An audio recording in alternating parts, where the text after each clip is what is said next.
Jazzcast Pros. Today's episode is all about access, funding, education, and real support for entrepreneurs and SMEs just like you. So maybe you push play on this episode because you're tired of hitting the wall when it comes to capital or trying to get someone to help you along the process. Well, today's guest is about to open up a whole new world of possibility for you. We're talking to Yahaira Zapata. She's the Deputy Director at the Enterprise Center at Pathstone. And today on this show, she reveals how their microloans and wraparound services can help your small business thrive, even if you've been denied or left out of traditional lending opportunities. So whether you're in the idea phase or scaling your operation, stay tuned. You're about to learn how access plus education equals enterprise elevation. Let's go. Welcome to Elevating Enterprise, the podcast that gives you a 100,000-foot view of success. So you can see exactly what it takes to grow and sustain your business. I'm RJ Williams, and I've spent years working with SMEs, scaling operations and securing contracts. And I'm Jazzy T, and our mission is to connect you to industry gatekeepers and open doors that will elevate your small business. I actually met our guest a couple of weeks ago at the 2025 MWBE Upstate Summit, and I knew right away we had to bring her on the show. So, Yahaira, to kick things off, can you give us your elevator pitch on what the Enterprise Center does and who you serve? Yeah, so two quick things. We fund small businesses, right? So we're talking about your startups as well as your existing businesses, anywhere from $500,000 to $250,000. And the second thing we do is we provide technical assistance. And so what that looks like is virtual programming throughout the year, where we're really providing the educational resources to business owners to understand how to either launch their business or how to stay in business. So what makes the Enterprise Center at Pathstone different from other microlenders? It's probably the approach, right? We like to say it's a bit of a hand-holding approach. And not only while you're applying for your application, but even during the educational programming, right? So we're really trying to get an understanding of where you are and what your goals are. And then based on that, we're saying, okay, this is a good fit for you. This program is, or maybe funding isn't the best idea right now, because you have to get these other things together first, right? So we really like to educate our clients, and we consider clients anyone that has either participated in a program, potentially participating in a program, or even actively applying for a loan. So it's the same type of treatment, whether we're giving you money or not. The Enterprise Center at Pathstone recently got $300,000 from the Small Business Association. So how will these funds be distributed? And what kind of businesses are eligible? Yeah, so it's typically microloans, and microloans really are anything up to $50,000. In terms of the businesses that we serve, you're looking at your shops, right? Like, so retail, we're talking restaurants, food trucks, manufacturing, just about anything under the sun. The only thing that we cannot, which is pretty much across the board, we can't do anything with like cannabis related stuff at the moment, or any of the organizations that primarily deal with like gambling or, full-time like alcohol use, things like that. But for example, like a restaurant that happens to sell alcohol, that's, they fall in the gray areas. So it depends on what that looks like. So yeah, so like I said, up to $50,000. And it just depends, right? So some clients will only need 10 and some will need the full 50. It really just, it's on a case by case basis. And that's kind of where we shine, right? We look at the full package and we tell the client, okay, we see what your goals are, and maybe you're asking for the full $50,000, but you can actually make this work with 35, for example, right? It's going to be a lower payment for you, and the success rate is going to be higher for you, right? So not only is our plan for them to be successful, but we obviously want the money to be paid back, right? Because when clients pay the money back, we can then lend to other business owners. So we like it to be, good on all ends. So you mentioned like retail and manufacturing, things like that. How about service-based businesses? Would they be eligible, or does it have to be kind of like a brick and mortar tangible sort of thing? No, that's a great question. Yeah. Service-based businesses are also eligible for funding. It just depends on kind of what their business model is. Ideally, any business that we're funding, we want to make sure that not only are they good, right, as the business owner, but that they're also creating opportunities for the community. So if it's a business where you say, I never want to hire anybody, right? That's maybe not an ideal client, I guess, for us. Also, depending on the amount that they need, because we do have some products that service, for example, there's like the small dollar loan. That's really good for businesses that are maybe going into like festival season and they're like, okay, it's just me. I'm, arts and crafts, vending and things like that. And I need some inventory and I need to do, I need to get my business cards and like small things. Yeah. Small dollar loan is up to $2,500, right? So that's an example where it's like, okay, you can't possibly hire someone on with that amount of money, but right. You can start there and eventually see your business grow and get to the point where you're like, okay, like I'm ready to branch out. I'm ready to expand and create more opportunities. That's ideally what we want to see happen.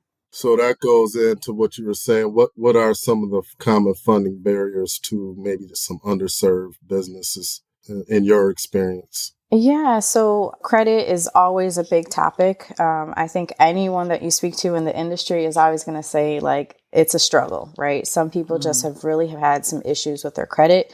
And there's two ways that we've seen people react when that happens. One is, okay, they acknowledge this has happened. It's not the end of the world. And like they take the next steps, right? Depending on what they're counseled to do. And other people feel ashamed. They don't want to talk about it. It's kind of like if they don't talk about it, it doesn't exist. And unfortunately, that is not the reality, right? The more you ignore it, the worse it gets. And you don't realize how bad it is until you actually need the funds, right? Until you're like, okay, this is like my last option. And that's where it's like an uphill battle. So I would say credit is one. The other thing is, not a lot of people, not a lot of underserved clients have someone in their circle that has owned a business before, right? Or that has actively talked about finances, whether it be personal or business. So we're kind of just like flying by the seat of our pants saying, I hope this goes great. And they don't really have any resources to understand like the things that you should know. What people ask us a lot, like the first question, because they have like the mindset of like, okay, you need money, you go to a bank, right? Which is, that's normal, right? That's what society has taught us. So their first question is going to be like, okay, well, what does your credit score need to be? And so what we're constantly telling them is that there's not a specific credit score, at least for us, right? Most CDFIs will be around that range. But what we do want to see is we want to see your history, because that will tell us the story. And that's essentially what the process is overall. We want to see a holistic view of the package, right? So we understand the pandemic did a lot of damage for many business owners. But prior to the pandemic, there was a history, right? You paid your bills on time. You didn't max out your credit cards, right? Things like that. And then the pandemic happened and, it was just nuts. But we're sort of out of it, if you will. If things went bad during the pandemic, you've had a little bit of a time to see like, okay, you're kind of getting back on track. And so that in itself tells the story that, okay, you were responsible, things got crazy, and, you're back on track. So we take that into account. We say, okay, like give us a letter of explanation, like what happened? You lost your job, you got sick, you couldn't work. That happens to a lot of people. So we take that into account in addition with the other documents that we're asking for, right? We're asking for your tax returns, which also tell another story. We're asking for projections. So if you are, for example, an existing business, you have a bit more of a foundation of numbers to go off of, because you can say, yeah, I know I can sell 100 cookies, right? Or, my services consulting and I get 5 clients a month. So those are some pretty good numbers that you can say, based on this, I can project that I can do this moving forward. And so we'll take a look at that and say, okay, this makes sense. This is conservative enough. And that's what we recommend people to do. Just be very conservative, because again, you never know what can happen. So it's always better to be like, all right, I'm just projecting for this little bit, but if I get here, that's amazing. Like, we're going to cheerlead you the entire way. Right. But if you're like, I can do this, and you end up down here, that's tough, right? Because then you have to say, well, can I even pivot if the gap is so large? So those are like the little things that we tell clients when they're interested in getting funding. Do you provide the business development kind of support, maybe marketing, where you can maybe foresee some of the cash flow that a business may be able to, as far as your services? I guess they're called wraparound services here. Right. So the loan, but also the services can ensure there's some cash flow coming. Right. So typically the way it works is our programming throughout the year, we kind of use that to provide almost those wraparound services. Mm-hmm. So for example, we've had, marketing courses in the past, and the way our courses tend to work is we usually do it in a series. Just because it's usually a lot of information. We don't want to overwhelm people, with just dump it all in one. So for example, the marketing course, that's been about 4 weeks long. And that actually talks about branding and the importance of knowing your target customer and how you connect with your target customer. What is your product or service, and what does that mean? Like, how is that benefiting your potential client? But that one actually was specifically for Rochester business owners. So those that completed the course also got a stipend so that they could basically put into their marketing after they completed the course. And it could be with the facilitator that we hired to do that program, or it could be, someone else, but specifically for marketing purposes. So that's just one example. We're currently in one of our programs, which is called She Means Business. And this is now our 5th year doing it. And it is sponsored by Citizens. And it's about 7 weeks long. And that one culminates into a pitch competition. So that one is for early stage business owners. We talk about similar topics in terms of like your target market. We're talking about lead funnels, your elevator pitch, if you will, the different things that you need to know. They're talking about finances as well. Again, with the point being that they have a better understanding of how their business flows, how that money flows. If you want to get, 10 clients that are going to be paying clients, how many people do you actually need to talk to in order to get that conversion rate? And then like I said, it culminates in a pitch competition where you can win up to $5,000. And you can use that money however you see fit within your business, right? But the idea is you've been able to almost step back from your business so that you can see what's going well and what needs to be worked on. And then understanding that if you do get the prize money, like that's where you're going to put the prize money in, right? So a lot of times, even if we don't have a particular service that we're providing to the client, we're usually saying, okay, we don't provide the service, but let's connect you with this other organization that provides the service. So for example, we use SBDC, the Small Business Development Center, a ton.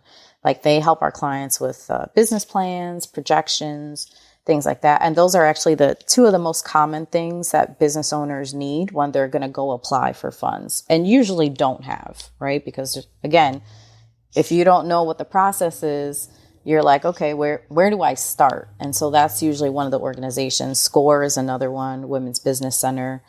So there are like various organizations that we like to maintain communication with, collaborate with, so that we're providing those wraparound services. So you're providing, you say, maybe some leads if it presents itself, but is there like a matchmaking event or maybe where you invite specific business owners to kind of sit down with people and potential bigger clients they could use their services so they can build what we call an intimate relationship to build the kind of trust to facilitate an opportunity in the future? So we individually as an organization have not done like a matchmaking event, which I believe SBA does a lender match event, if I'm not mistaken. Mm-hmm.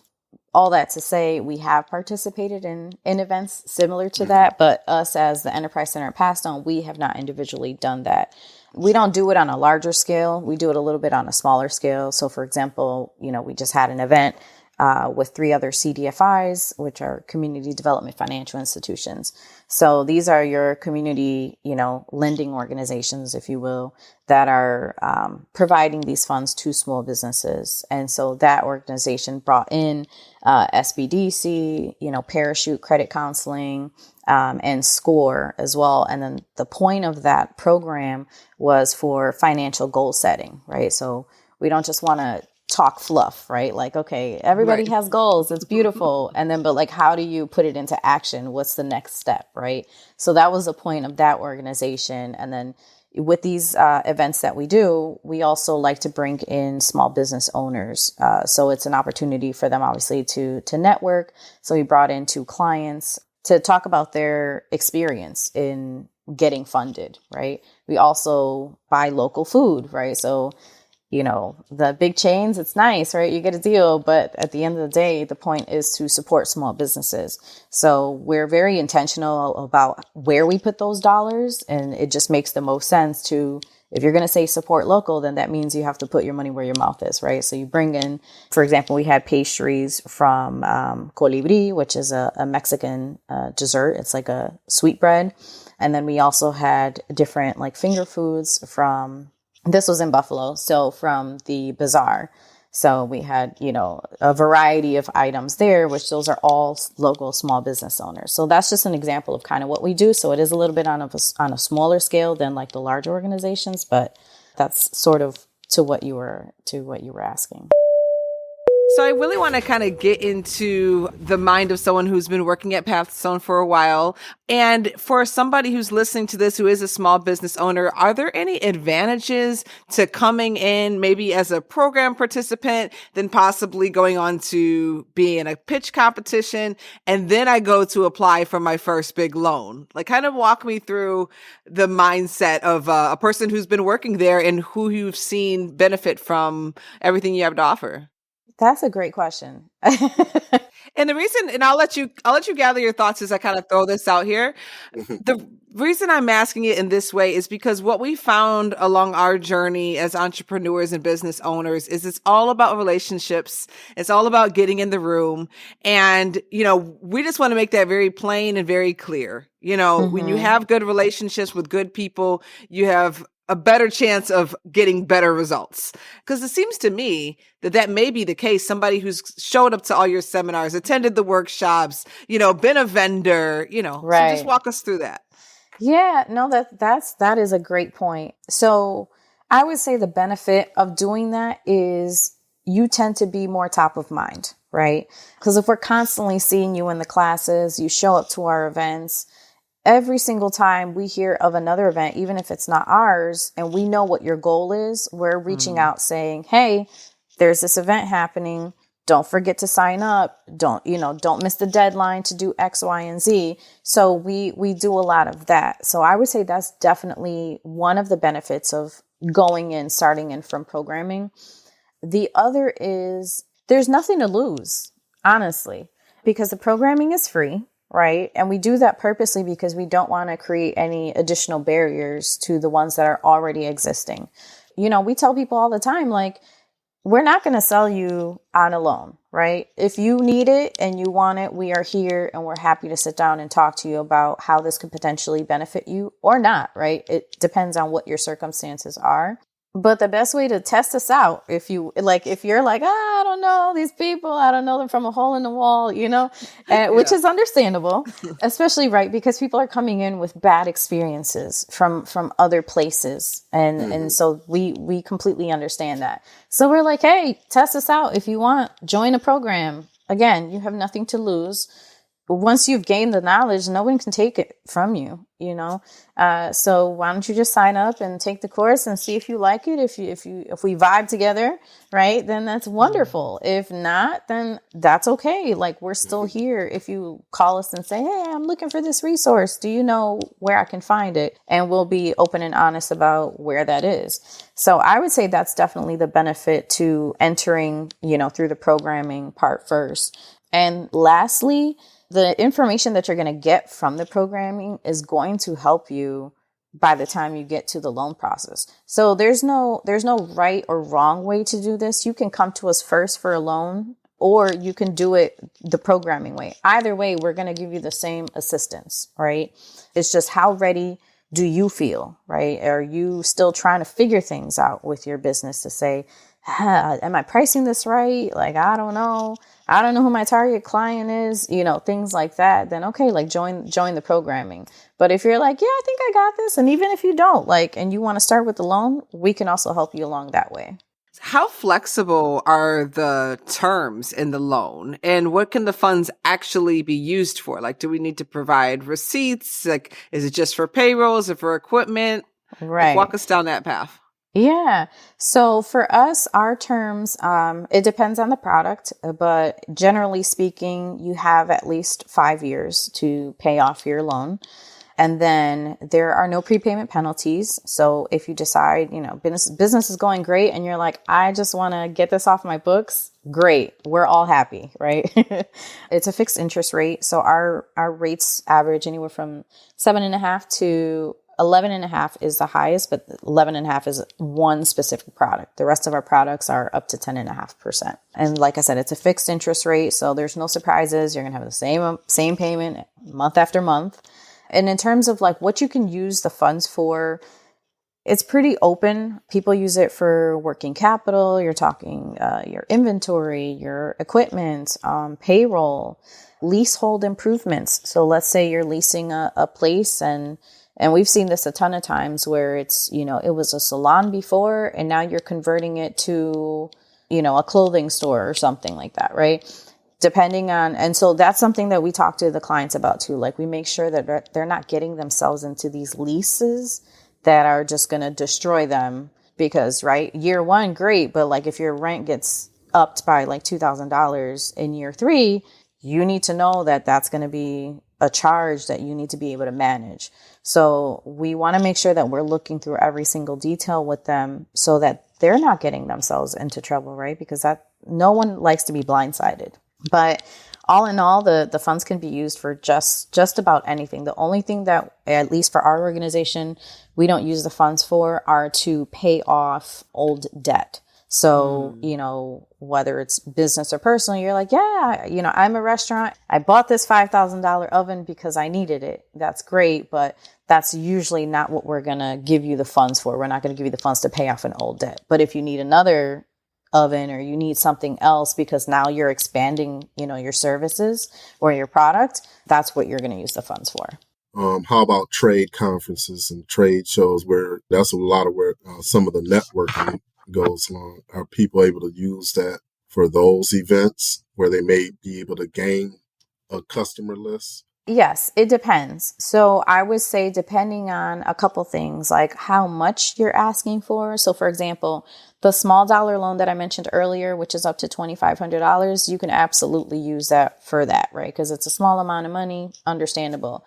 Now, if you're asking for a $50,000 loan and you're saying, I'm going to put this entire $50,000 towards trade, right? So that's why I say like, it depends. It just depends on how, because we understand some of the money may need to go to marketing, but how much of that, does it make sense? At the end of the day, that's what we want to see. However you're using the money, does it make sense for the goals that you have? And if it doesn't, then we sit down and we have that honest conversation with you. We say, maybe a little less here, a little more in this area, things like that. What is the number one mistake that you see business owners making when they're coming to you for funding? And what should we be doing to position ourselves, to get them next time? So many things. Like there's like maybe top 3. It's not even mistakes. It's just, again, like if you don't know what you don't know, right? One, go in there with having given some thought of how you want to use the funds. Mm-hmm. If you go into any financial institution and you say, well, how much are you going to give me? That is a red flag, right? Because you're just like, I don't know. This is looking kind of, I don't know. So yeah, so having thought through like, okay, like I need 5,000 for marketing. I need 10 for this, whatever. And then it's more of a conversation, right? What's the other thing? Don't wait till it's too late. If you're considering getting a loan, I would say start the conversation now. Even if you're not prepared completely, that's okay. Again, think about how you would want to use these funds. So that's probably the first step, I would say, because it'll make you sit down and say, okay, what do I really need? So yeah, so I would definitely say, think about that. Have the conversation, because conversations are free. No one is charging you for this conversation. If they are, that's probably not the institution you want to go to as a startup funder for your business, right? And then just because you can get online and find funding does not mean that you should. Again, if you have these conversations up front, people can give you resources. A lot of these resources are free and get you prepared to set yourself up for success. We see way too many times where people are like, well, I went to this one place and they denied me, so I just went online and I got approved. And I got approved and it was great. Well, yeah, great to get approved, but you got approved for a 40% interest rate and it's a payday loan, right? So now you have to pay this off. It's ridiculous how much money you are going to be bleeding. You're not going to get off the ground. Like, your business is going to die before you blink. So, we really want to avoid that happening to the community because, again, like, at the end of the day, this money, it circulates, right? We give you the money, you use it to do these amazing things. You create opportunities for the community. Then those community members decide they want to open their own businesses. Or, you're creating generational wealth if you're doing it the right way. But if you can't even last 3 months open, what are we doing? Right. So I'm always about, like, let's just have a conversation. You do not have to dive in immediately. That's okay. You want to tippy toe in? We can do that too. But at least have the conversation, because if not, you're going to be worse off. Excellent. So give us 3 things you think people should do to become successful in gaining access to you guys' resources. One of them should be, where should they go to get those resources that you've been talking about here today? Yeah. So, you can always go to our website. We'll usually have everything updated there. If we have any programs that are open, you can register for them right there, and it'll give you access to all of our social media platforms. And that website is what? So it's theenterprisecenterinc.org. It's long, I know. Sorry, folks. So that's definitely the easiest way, right, to get all of the information, because we even have like the financial page where you can see all of our loan products. You can see the terms and all of that. And then you can say, hey, like, I'm interested in this. Would this fit my idea? We can start the conversation there. We actually have an event coming up for National Small Business Week, and there's going to be a collaboration of a ton of organizations in May. So the National Small Business Week is from May 4th to May 10th. And we have a couple events that we're sponsoring and participating in, but the specific one that I'm mentioning is on May 6th, and it's for our Loan Readiness Training Series.